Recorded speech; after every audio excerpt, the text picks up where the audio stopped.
Ladies and gentlemen, the story you are about to hear is true. The names have been changed to protect the innocent. Dragnet is brought to you by Chesterfield, made by Liggett & Myers, first major tobacco company to give you a complete line of quality cigarettes.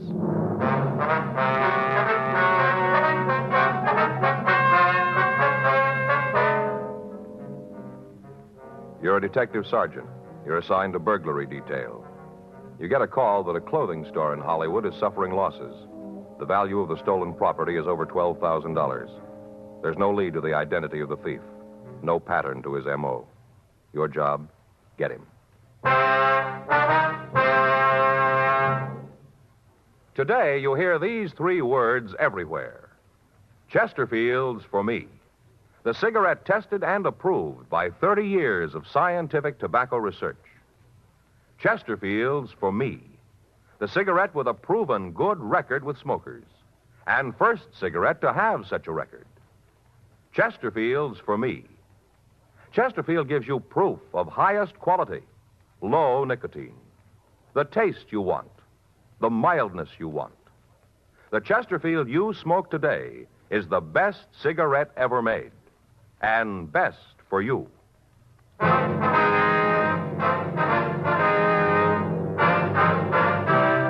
Dragnet, the documented drama of an actual crime. For the next 30 minutes, in cooperation with the Los Angeles Police Department, you will travel step by step on the side of the law through an actual case transcribed from official police files. From beginning to end, from crime to punishment, Dragnet is the story of your police force in action. It was Wednesday, June 3rd. It was hot in Los Angeles. We were working the day watch out of burglary detail. My partner's Frank Smith. The boss is Captain Bernard. My name's Friday.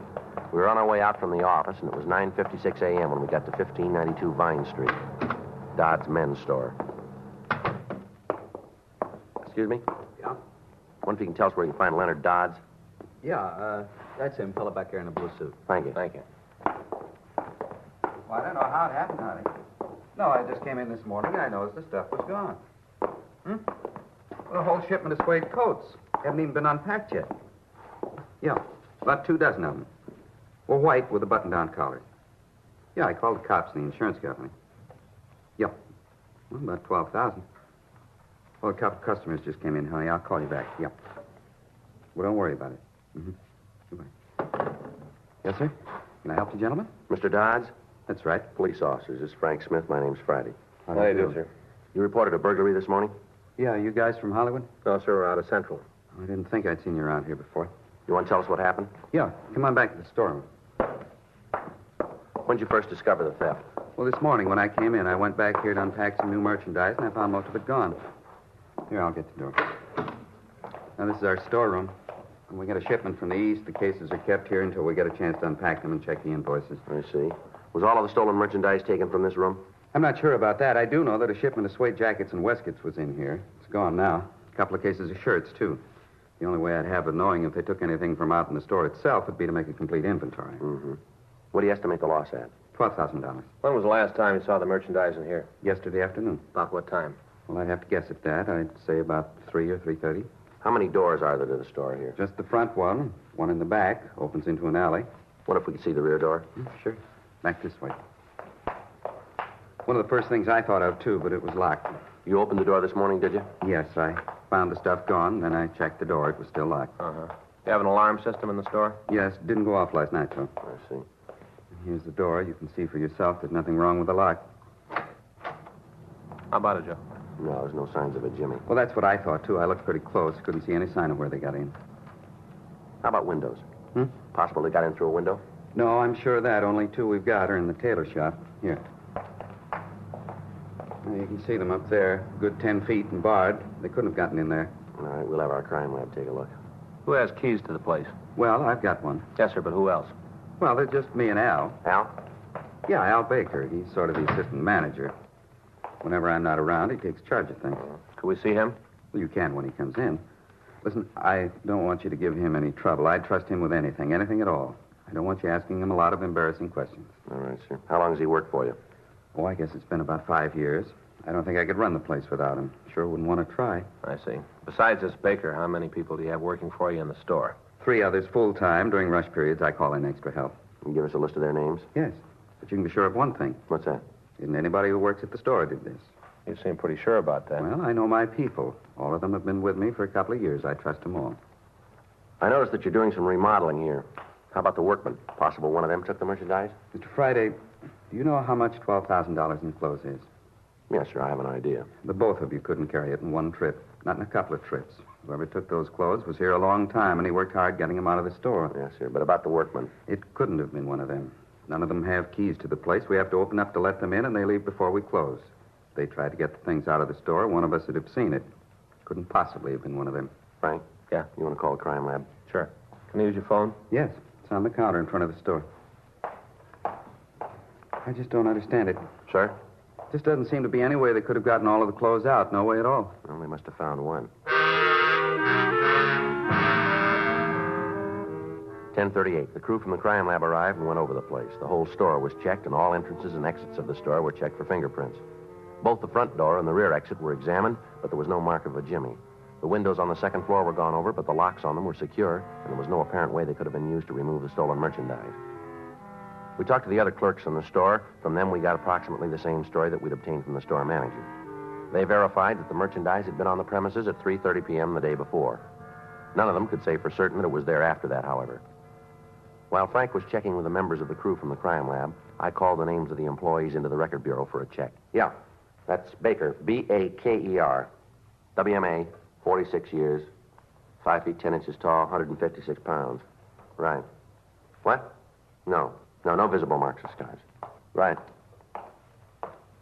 Joe, I got something for you. Okay, if you'll check the names, I'll give you a call later. Right. What do you got? Come on upstairs. I got talking to Lee, and I figured from what they found, the merchandise had to be taken out in the daytime. Lee goes along with that? Yeah. The way the doors look, if they were open, somebody used a key. Mm-hmm. He thinks like we do, that somebody took the cases out, planted them, then picked the stuff up last night. Well, what do you got up here? Window that opens out on the roof of the next building. We checked the lock. It hasn't been tampered with. Yeah. Come on. Climb up. No bars on this one, huh? Over here. Right there behind the air shaft. Now, what is it? Take a look. Uh-huh. Shirts. In this one, suede coats. Was this all that was taken? No. Manager says it's about half. No sign of the rest of it, huh? No. Must have taken that last night. Figures the thief will be back tonight for the rest. Well, it'll be here. Mm-hmm. So will we.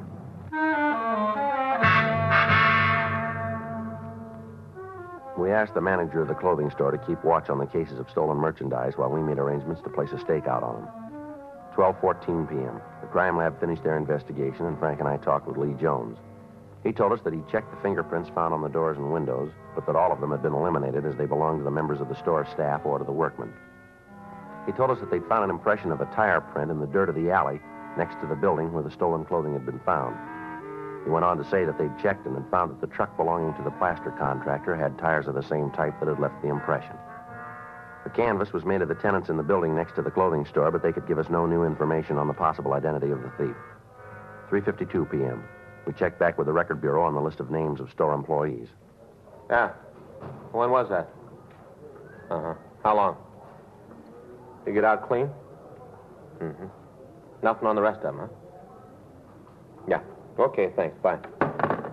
Anything? Yeah. They checked the names, came up with one possible. Yeah. The assistant manager, Al Baker. Oh. He's done time for burglary. The record bureau had come up with the information that Alfred Roger Baker had been arrested in 1943 for burglary. He'd been tried and convicted on 3 counts. He'd spent a term in the state penitentiary at San Quentin, and he'd been released. Since that time, he apparently had led the life of an exemplary citizen. 4:07 p.m. Frank and I took him to the office of the clothing store to talk to him. Sit down, Baker. Sure. What's this all about? You don't think I had anything to do with this burglary, do you? How many times have you been arrested? Why do you ask that? We just want an answer. You seen the record? We've seen it. You know without me telling you. We'd like to hear it from you. I was arrested once. I did the time. I'm clean since then. I thought when you did the time and they let you out, you didn't know anybody anything. Yes, that's right. Well, then what are you guys hopping on me for? I just work here. I mean, just because I did a hitch for burglary, that I had anything to do with this. We didn't say you did. Well, you're sure acting like I did, bringing me in here talking about how I was arrested. Sure acting like you think I had something to do with this one. Well, you look good for it. How do you figure that? You got the only other key to the door. Look, I don't like to bring this up. Maybe you bright cops haven't thought about it, but who says Dodds couldn't have done it himself? What do you mean? Well, he's in trouble, big trouble. This would be an easy way out of it. All right, you tell us. Well, all the stuff is insured. Be pretty sweet for him to lift the merchandise, collect on the insurance, and then sell the stuff, too. It'd come out real good. That's the way you got it figured, huh? I'm not trying to figure it anyway. All I know is that you guys are trying to wrap something around me that doesn't fit, and I want no part of it. If I'm right, Don, it must be a couple of guys' work here who could have done it. Well, the way we got it, the thief used a key. Well, that brings us right back to Dodds. Well, if he's in trouble financially, then why is he doing all this remodeling?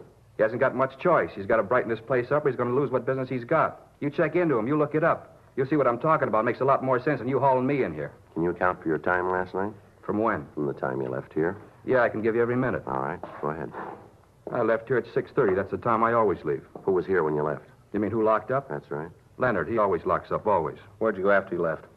Went up to the corner and had a beer. That's like always, too. Anybody in the bar know you? Yeah, the bartender and the waitress. They'll vouch for you? Sure they will. All right, go ahead. After I left there, I drove home. What time did you leave the bar? About 7:10. I had one beer, smoked 2 cigarettes, put a nickel in the nut machine on the bar, and went home. I left at 7:10. Sure wish I knew you were going to want to know all this. I'd have been more careful about remembering. I forgot how many nuts I got from the machine. I'll take a wild guess and say 14. I got no way of proving that. You'll have to take my word for it. What time did you get home? By 7:50. Where do you live? Out in the valley. Traffic's heavy going out at the pass that time, and it took me 10 minutes longer than it usually does. You prove when you got home? Yeah, I can. How? Talk to my wife. We got a time clock on the wall just as you come in the door. I punch in and out. The time will be there. What about last night?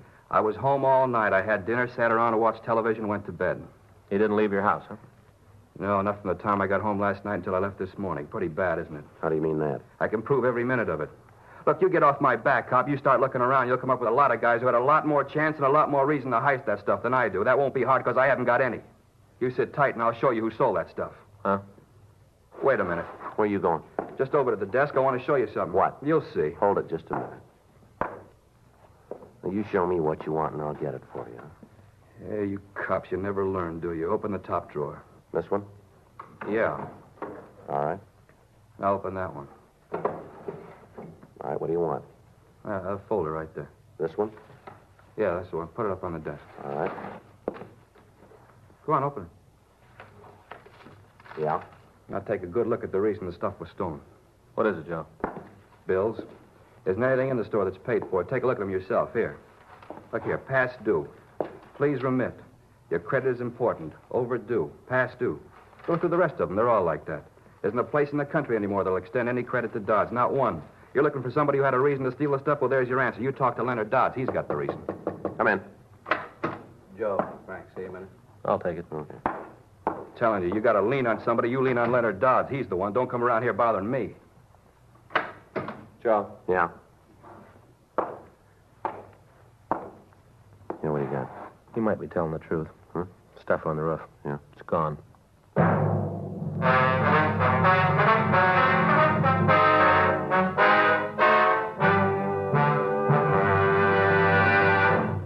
You are listening to Dragnet, the authentic story of your police force in action. Meet Peter Lind Hayes and Mary Healy, America's favorite husband and wife comedy team. They are typical of smokers everywhere who are saying, Chesterfields for me. Mary says, I've smoked regular-sized Chesterfields for about 7 years. Guess that ought to prove how I feel about Chesterfield's taste and mildness. Peter says, Chesterfields for me, too. As far as I'm concerned, King is the only size. And like Mary says, Chesterfield is the only cigarette. Either way you like them, I'll bet you'll find Chesterfield is best for you. Yes, smoke America's most popular two-way cigarette. Regular and king-size Chesterfield. The best cigarette ever made. And best for you.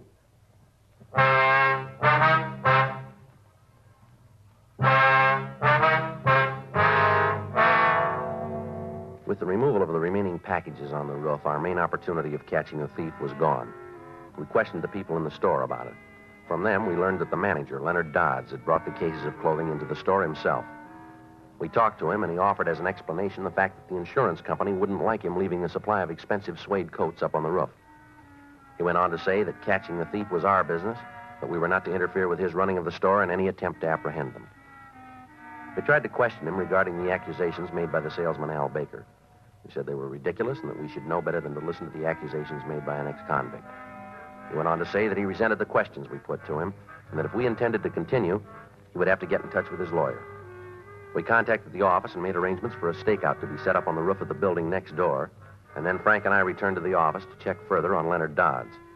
We checked with his bank, and we found that he had several notes on the clothing store.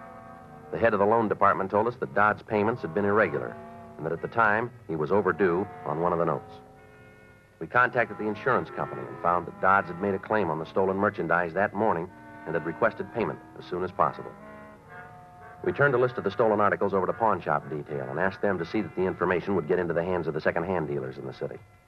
10:15 p.m. Frank and I filled out the log and prepared to leave the office. You about ready? Yeah, I'll be right with you. I got it. Burglary Friday. Yes, ma'am. Well, I'm not sure. No, the officer that handled the case isn't here right now. I wonder if I could take a message. Yes, ma'am. He'll call you when he gets in. All right, Yes, all right. If you'll wait just a minute, I'll transfer you to the main jail. No, the main jail. They'll probably be able to tell you. Yes, that's right. Just a minute. Hold on, please. Would you give this call to 2949, please? That's right, the bail clerk. Thank you. Woman wants to know how much it's going to cost to get her husband out of jail. Yeah. I got it. Burglary Friday. Yeah, Yeah, that's right, we did. Yeah. Well, when was that? Yeah, that's right. Yeah, okay, we'll wait here. Right, bye. Well, looks like we got it made, maybe. What do you mean? Radio car out in the Westlake district just picked up a couple of kids. Uh-huh. Both of them were loaded down with clothes. Yeah. Label on them is Dodds Clothing. The radio car officer had told me on the phone that he and his partner, while making a routine patrol of the area, had spotted two boys walking down the streets carrying large quantities of clothing. When they were stopped, the two suspects were unable to account for the clothes, and they were not able to tell the arresting officers where they'd gotten them. In checking the pair out, the officers had called burglary detail, and we'd gotten our first concrete lead to the thief. 10:47 p.m. The two suspects arrived at the office. Their names were checked through R&I, and they were both found to have misdemeanor records listing petty theft and attempted burglary. One of them, Walter Kramer, had been convicted on burglary charges and had been sentenced to Preston School for Boys. He was at the time on parole. While the other boy waited in the squad room, Frank and I questioned Kramer in the interrogation room. How old are you? 18. Where do you live? You know that already. What are you asking me again for? I told the other cop, gave him all the information. Where do you live? 2574 Brandon Street. You want to tell us where you got the clothing you had when you were picked up? You're smart cops. You figure it out. You on parole now? No, I got out clean. Are you still that way? That depends on how you read this one. Where'd you get those things? I found them. You expect us to buy that? I don't care if you buy it or not. It's the truth. You're pretty heavy, aren't you? I've been around. That time up at Preston didn't do you much good, did it? You'd be surprised what I learned up there. Not what you were sent there for. That depends on where you're sitting. You were picked up carrying a load of stolen clothes. You want to tell us where you got them? You tell me. Now, come on, kid. Where'd you get the clothes? You going to play it that way, are you? There ain't any other. Where were you yesterday? Starting when? From when you got up? I got to tell you all that? We want to hear it. Pretty dull. All right, go ahead. Well, I got up about noon. You got a job? Yeah. Where? Around. What do you do? Nothing. I'm a philosopher. I study people. I just sit around all day and study people. How do you live? Stay with my folks. They pick up the tab. Go ahead. With what? What you did yesterday. Told you. I got up about noon. Had some breakfast, then went over to Harry's. That's the boy you were picked up with? Yeah, I went over to his house. Sat around and watched the television. How long were you at his house? Maybe 6. Sat around and talked philosophy. Talked and watched the old movies. What'd you do then? Left and went out to study people. Where'd you go? Went down, played a couple of games of pool, had something to eat. And after that? Went out to a movie. You got any way of proving that? Sure, talked to Harry. See your alibi? Yeah, you talk to him. He'll tell you. Now, you may not know this, but he's in the theft as deep as you are. I got some information for you, cop. Neither one of us is in on it at all. All right, get your coat. Where you taking me? City jail. You gonna book me? You called it. How about Harry? Well, how about him? He going too? Yeah. What charge? Suspicion 459 PC. Burglary? That's right. Come on. You mean that stuff is really stolen? That's right. You're telling me right? Yep. It ain't true. You tell us about it. No, I mean, Harry and me didn't steal the stuff. At least not the first time. What do you mean by that? Well, we stole it. Yeah, you got us cold for that. But not the first time. Well, where'd you get it? From a garage? That's the truth. We stole the stuff from a garage. Where is the place? I'll show you. There's a lot more stuff there. A lot more. Clothing? Yeah. Whose garage is it? I don't know. Harry and me were walking around out there, and we saw this truck pull up. Guy got out and unloaded some packing cases. When was all this? Last night. The way the garage looked, though, it wasn't the first time. The place was loaded. A lot of shirts, coats, suits, all kinds of things. Harry and me figured that we might as well help ourselves. But we didn't steal the stuff originally, not the first time. What's the address where the garage is? I don't know. Up on Shortdale Avenue near the lake. All right, we take you up there. Will you point it out for us? Sure, I'll show you. I want to see him get his. Get it real good. What do you mean? Imagine having a garage full of stolen things. Terrible, that's what it is. Is that right? Sure. The important thing is that you know that we didn't steal it the first time. You got to believe that. We didn't steal it the first time. Is there really a difference?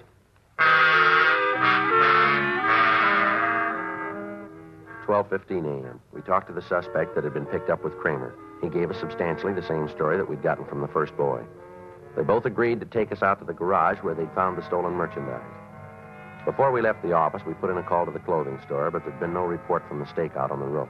The two suspects directed us to drive out towards Silver Lake. We took the freeway out to Glendale Boulevard and turned right.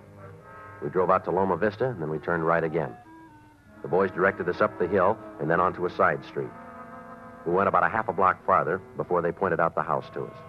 We drove down the street and parked the car.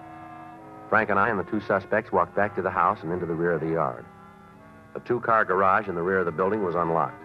We went in. Scattered around the place, we found several large packing cases of clothing. The labels on them were from some of the most exclusive men's stores in the city. There was no question about it. This was the plant for the stolen merchandise. Frank stood by the back door of the house, and I went up on the front porch and rang the bell. Yeah? You're Martin Hetman, aren't you? Yeah, do I know you? My name's Friday, police department. Oh, yeah, I met you over at Dodge. What is it, some more questions? Yeah, a few. Kind of late to come around, isn't it? Well, maybe a little. I'm just going to turn in. Can you wait till the morning? I could come down to the police department. No, I'm afraid we're going to have to talk tonight. Oh. Okay, come on in. Thank you. Anybody else in the house? Just my wife and the kids. Where are they? Upstairs, they're all asleep. I told you I was just going to turn in. Mm-hmm. That garage out back, does that belong to you? What? The garage out in the back of the lot, is it yours? Yeah, it's mine. Why? What do you use it for? What do you use a garage for? I keep the truck there. Well, where's the truck tonight? I left it at a service station down on Glendale Boulevard. Having a grease and the oil change. Why? Anybody else use the garage besides you? No. Everything in it belong to you? You mind if I call my lawyer? Well, you can do that from downtown. You arresting me? Yes, sir. You found the stuff, huh? We found it.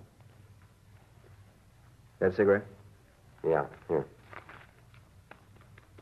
Here's a match. I guess I should have gotten it out of the garage sooner. Mm. Figured on it first thing in the morning. When you talked to me this morning at Dodge, I should have known. Should have known right then. I didn't think you'd figure it this way. All right, come on, get your coat. Yeah, just let me finish the cigarette. You sure had it figured. Going real good. Want to hear about it? All right. Well, I'm a plastering contractor. You know that. Yeah, you told us that this morning. Well, I bid on the jobs. All the contractors submit bids on how much we'll do the work for. You know what I mean? Mm-hmm. I always got in with a low bid. Used to drive the other contractors crazy. Never could figure out how I could come out on it. You see it, though, don't you? Well, you tell me. Well, you see, if a job would cost me, say, $3,500 to do, I'd put in a bid for $2,500. I always get the job, and then I'd steal the other $1,000 of merchandise, see? Mm-hmm. That way, I could come out and nobody get hurt. What about the store owner? They weren't insured.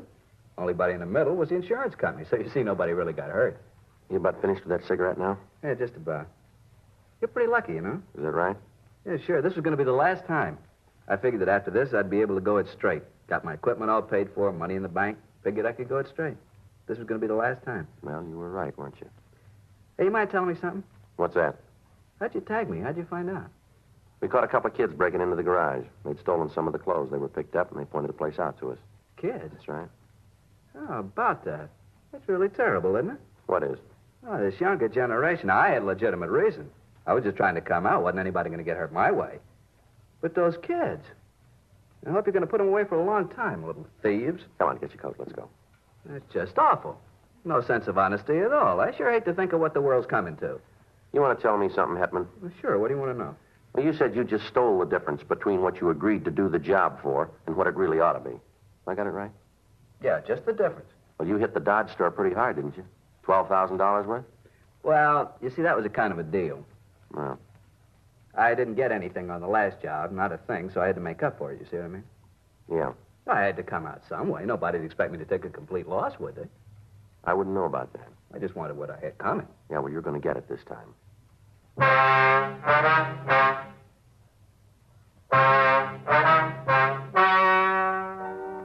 The story you have just heard is true. The names were changed to protect the innocent. On October 17th, trial was held in Department 89, Superior Court of the State of California, in and for the County of Los Angeles. In a moment, the results of that trial. Now, here is our star, Jack Webb. Thank you, George Fenneman. Friends, the next time you buy cigarettes, I wish you'd give our Chesterfields a try. Now, that's all we ask. Just try them, because these cigarettes do a better job of selling themselves than anything I could say. Either way you buy them, regular or king size, I know you'll like them, because they smoke mild and they're really satisfying. Join the millions of smokers who've made Chesterfield America's most popular two-way cigarette. And when you do, I'm convinced you'll agree that Chesterfields are best for you.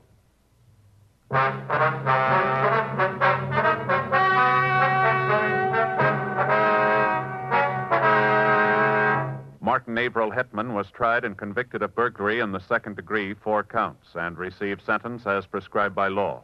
Burglary in the second degree is punishable by imprisonment in the state penitentiary for a period of not less than 1 nor more than 15 years, or by imprisonment in the county jail for not more than 1 year.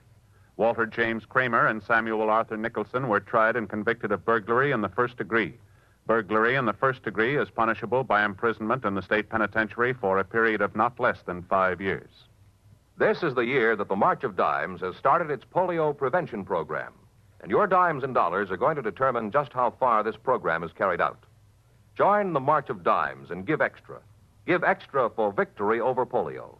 You'll be glad you did.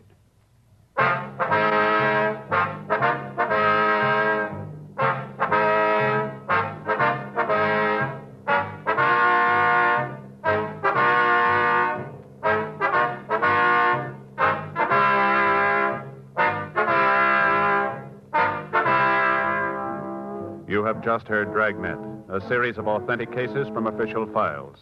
Technical advice comes from the Office of Chief of Police W.H. Parker, Los Angeles Police Department. Technical advisors, Captain Jack Donahoe, Sergeant Marty Wynn, Sergeant Vance Brasher. Heard tonight were Ben Alexander, Harry Bartell, Vic Perrin, Herb Ellis. Script by John Robinson. Music by Walter Schumann. Hal Gibney speaking.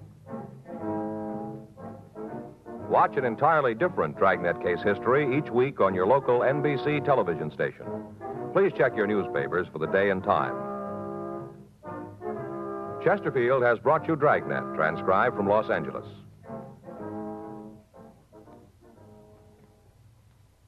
This is it. Say thousands of filter tip smokers who have switched to L&M filters. At last, a filter tip cigarette with plenty of good taste. And a pure, non-mineral filter. You get effective filtration because only L&M filters use alpha cellulose, entirely pure and harmless to health. It's the light and mild smoke. Much more flavor, much less nicotine. This is it. As Rosalind Russell puts it, L&M filters are just what the doctor ordered. Today, buy L&M filters.